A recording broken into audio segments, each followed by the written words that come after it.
At the Unpacked event today, Samsung teased upcoming Galaxy S25 Edge, which is also known previously as the S25 Slim. You can see it has only two cameras on the back. There were rumors that it's going to get three cameras. It is very thin. Samsung has not revealed any numbers of it, but thinness is the main selling point of this phone. Basically, from the front, it looks like the S25 Plus. You will be very difficult to understand which is which. Of course, the main thing is the sides where the edge shines. The rear is very different as it has an oval camera island incorporating just two shooters and a circular LED flash array. Samsung is using two cameras to one up of that of Apple. Apple is rumored to be launching the iPhone 17 Air, which will be only 5.5mm slim but has one camera. It will be even thinner than this phone.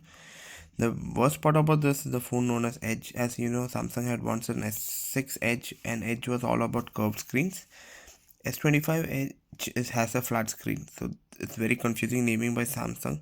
Maybe they should have gone with a slim nomenclature. But then the phone is not coming out soon. It will be coming out only by May or June.